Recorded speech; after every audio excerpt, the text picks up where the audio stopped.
avez été très nombreux. Quand j'ai eu l'idée de faire ce sommet, je m'attendais 50, 70, peut-être 100 personnes. Donc on avait pris une salle, un amphithéâtre de 115 personnes. Et très rapidement, on a vu les gens s'emballer sur le net et les inscriptions montaient. Donc on a dû recourir à Dauphine pour essayer de négocier une plus grande salle. Ça a été assez difficile. On remercie déjà tous les organisateurs qui ont réussi, enfin, qui nous ont permis de réaliser cet événement dans cette salle-ci. Et je vais remercier tout particulièrement tous les intervenants qui m'ont dit oui dès le premier coup de fil, qui ont adhéré. Certains sont venus de loin. Le professeur Lucy Djoué vient de Grenoble, après sa journée pour venir de Grenoble. Carès vient du Luxembourg. Le représentant de du label Beauté Noire vient aussi de Belgique. Donc, je remercie le doyen. Je remercie le professeur Charles Covy-Gomez. Je remercie le professeur Kiflé Selassie qui, dit-il, malgré son grand âge, a pu rester là, jusque-là, a tenu. Je remercie Dieudonné Niawankou avec tout ce qu'il fait. Je remercie le prince Yantio. Je remercie Mathias Mwando. Je remercie Éric Tessin. Je remercie tous ceux qui sont intervenus. Juliette Smeralda, qui n'a pas pu venir, mais on a réussi à trouver quand même un moyen de faire en sorte qu'elle intervienne. Je ne saurais combien vous remercier parce que, figurez-vous, il y a à peu près 4 mois, j'ai subi une fermeture abusive de mon institut. Tout ça suite à une lettre anonyme, encore d'une des nôtres qu'on a utilisée pour essayer de faire pression sur moi pour que je donne mes formules à la concurrence.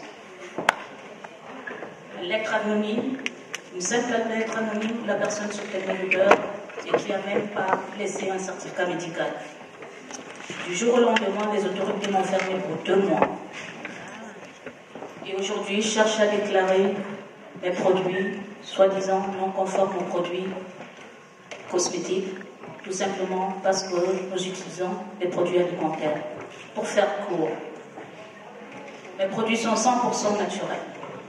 Si la réglementation actuelle pour définir le produit cosmétique, c'est basé sur des produits chimiques. Si je prends de la carotte aujourd'hui et que je la broie et que je vous donne à manger, la carotte va être considérée comme un produit alimentaire et sera régie par la norme Codex. Ils vont dire que c'est un légume, puisque c'est un légume, en termes de normes, il faut de bactériologique, il faut qu'il y ait moins de 100 grammes UFC, 100 UFC par gramme de bactéries. Par contre, la même carotte, je la prends, broyée, et je vous dis de passer ça sur la peau. Et là, ils disent, un produit cosmétique, tout produit fait pour être mis sur la peau, mis sur les cheveux, les dents, les muqueuses, les parties génitales, puisque c'est fait pour être mis sur la peau, ça devient un produit cosmétique. Et là, ce n'est plus le codex qui régit, c'est la norme ISO. Et la norme ISO dit quoi en termes de batterie? Si c'est un produit cosmétique, ça doit avoir moins de 100 UFC par gramme. Cette carotte, qui en tant que produit alimentaire, on lui demande la norme codex, va demander qu'elle ait moins de 1 million UFC par gramme. Donc, si je vous présente ma carotte et qu'elle a 100 000 UFC par gramme, les autorités vont me dire « Oh, ça a été fabriqué dans de très bonnes conditions de fabrication, vous pouvez la vendre avec 100 000 UFC par gramme. » Maintenant, je vous dis, écoutez, c'est aussi très bon pour la peau, vous pouvez essuyer la peau avec, ou même vous brosser les dents avec. Comment ça? Alors là, c'est un produit cosmétique, il ne faut pas qu'il y ait plus de 100 UFC par gramme. La même carotte devient toxique. Alors là, ça ne va pas, c'est trop toxique pour la peau. La réglementation me dit quoi aujourd'hui? Ce que je peux manger est toxique pour ma peau. Donc, comment est-ce qu'on fait? Et là, j'essaye de voir avec les laboratoires. Donc ils me disent, non, vous avez beaucoup de batteries. Je dis, mais ce sont des produits alimentaires, vous ne pouvez pas les comparer à des produits chimiques. Ah non, nous, la loi, c'est la loi. On a dit, produits cosmétiques, c'est fait pour être mis sur la peau, donc il faut qu'il y ait moins de 100 UFC. Même ma carotte a besoin de ces batteries-là pour avoir ses principes actifs. Et certains laboratoires doivent me répondre, oui, vous êtes là au premier cas, on n'avait pas encore vu ça, mais vous savez, je dis, il y a quand même dans certains produits cosmétiques où on met certains médicaments, où on met des produits alimentaires. Les laboratoires me répondent, vous savez, il y a une façon de tricher. Vous pouvez reprendre vos produits, vous mettez des détergents dedans et le taux va descendre. Et certains le font, et en soi-disant, moins de 10 grammes et moins de 10 UFC par gramme. Donc ça veut dire quoi? Cette carotte, je vous donne une pièce de viande pour manger, on vous dit qu'il y a beaucoup de batteries. Pour la manger, pour qu'elle soit propre, il faut que je mette de l'eau de javel dedans, ou du formol, et là je peux manger.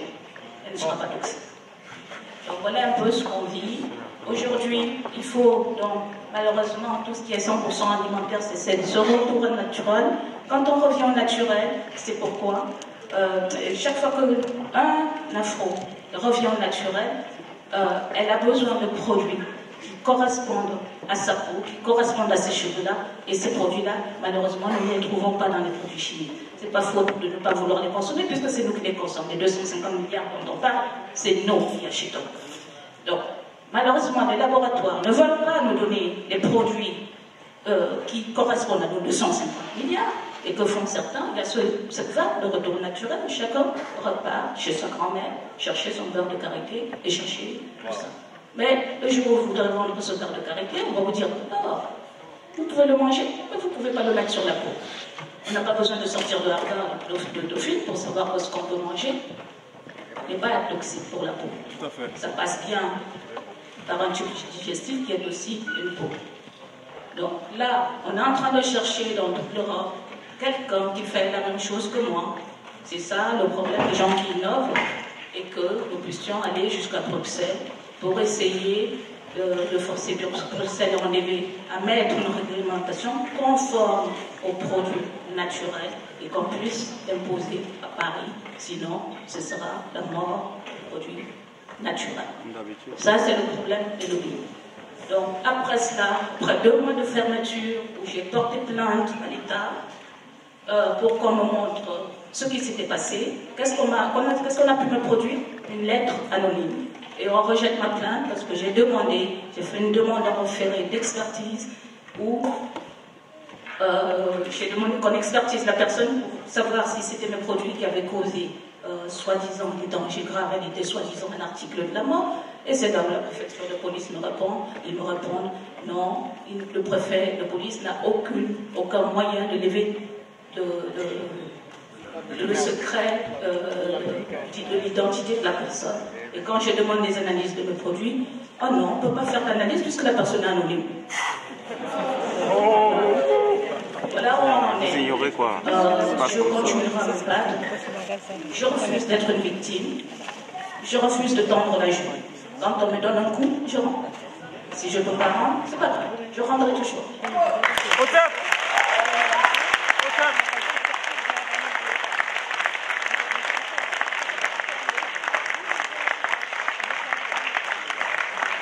C'est ainsi qu'elle est donc ce sommet où j'ai dit, c'est curieux, j'ai été très surprise vraiment de tous les soutiens que j'ai eu sur le net, des gens que je ne connaissais pas, dont j'ignorais même l'existence, des gens qui ont juste appris mon affaire et qui se sont mis à me soutenir. Et là, j'ai découvert une communauté, c'est curieux, on ne s'y connaît pas, on ne se tient pas les cercles, pas les coudes, c'est faux. Quand ça ne va pas, on est là.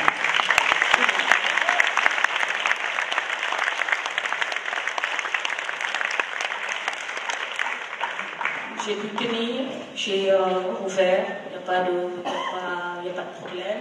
Et donc là, j'ai dit qu'il fallait que j'informe un plus grand nombre des dangers qu'on court parce que ces problèmes de défrisage, de décapage de la peau, c'est organisé avec quand même le concours de l'État. Parce que quand on attrape un produit de blanchiment de la peau sur le marché, on ne parle que des produits à base d'hydroquinone. Et je suis désolée, c'est quand même l'ARSAF qui donne les agréments de blanchiment de la peau. C'est un génocide. Voilà.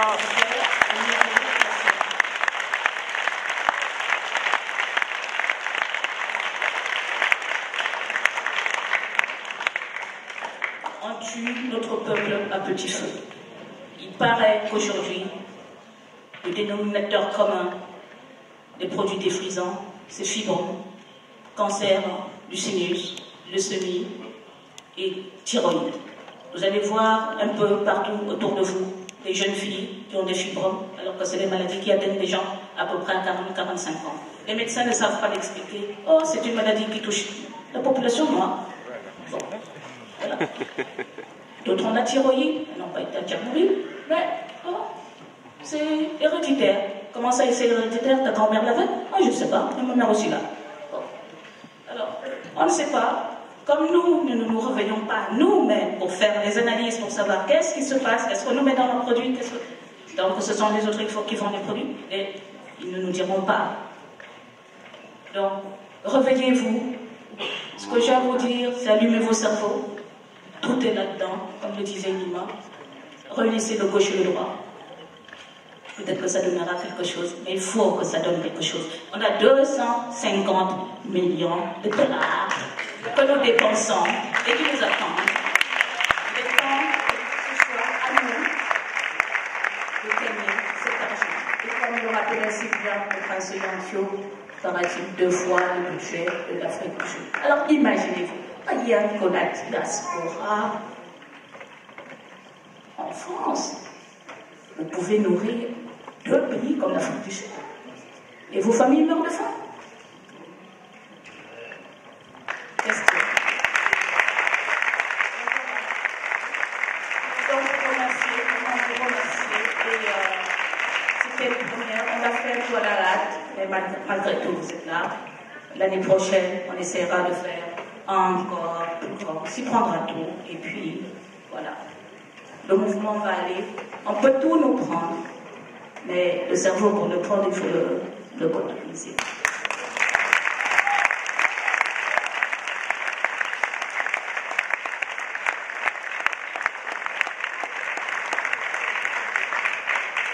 Juste un dernier mot.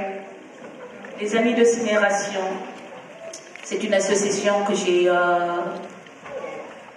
créée en hommage un peu à mon père. Je remercie ma famille pour m'avoir donné le goût à l'entreprise. Déjà toute petite, mon père me posait la question, parce que les Bamileke, soi-disant, on les appelle les juifs d'Afrique, enfin bref, les entrepreneurs. Et posait toujours toutes les questions aux enfants.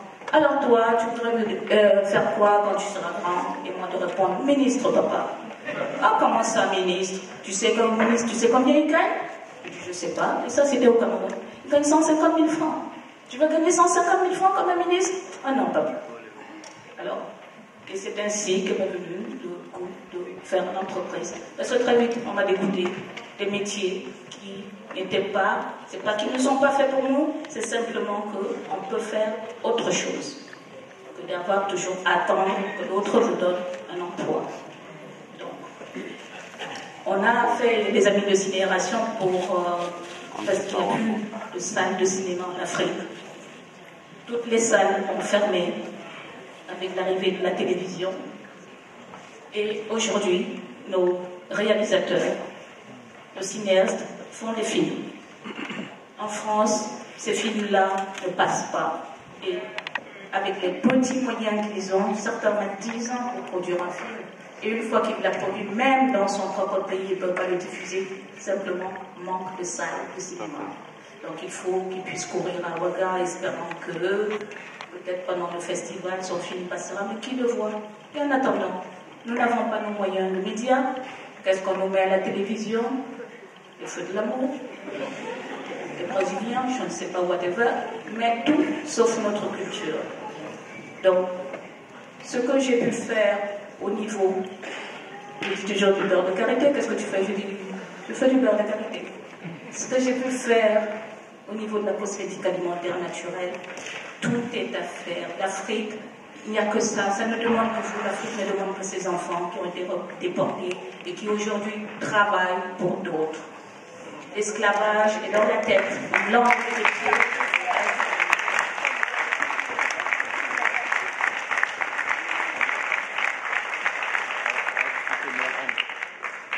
Trouver un moyen. Tout est à faire. Comme je dis, on a toujours à se plaindre, on ne fait rien parce qu'il n'y a pas de médias, on ne fait rien parce qu'il n'y a pas ceci. Les Chinois sont arrivés dans ce pays il y a moins de quoi 77, 78. Et aujourd'hui, on a fêté le nouvel an chinois sur le champ des Champs-Élysées. On en est encore à se battre pour reconnaître l'esclavage, pour ci et pour ça. Les Chinois représentent moins de 2 millions en France et les Noirs représentent pratiquement 12 millions. Croyez-vous que les Chinois font leur force avec 2 millions de leurs?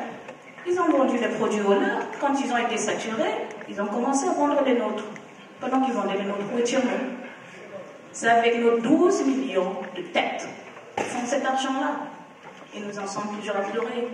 Quand les nôtres font, au lieu d'acheter, vous êtes là, oh c'est très cher. Comment ça il a pu faire? Puisqu'on aura pu faire, je peux le faire. Parce que vous l'avez fait, oh ben non, je n'achète pas chez eux, mais je dis, trop cher, ma grand-mère peut le faire. Il n'y a pas de problème, pourquoi tu ne prends pas le produit de ta grand-mère? En attendant, t'achètes, je le vaux bien.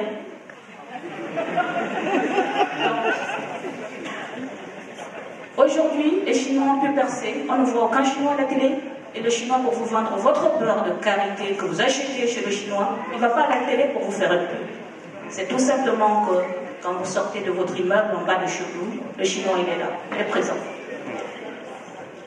Donc, arrêtons de nous plaindre pour dire on nous met des bâtons dans le roue. Pourquoi on ne nous mettrait pas des bâtons dans le roue? Essayez d'aller prendre 250 millions de dollars à quelqu'un s'il va vous laisser faire. Voilà. Ils sont à vous, c'est vous qui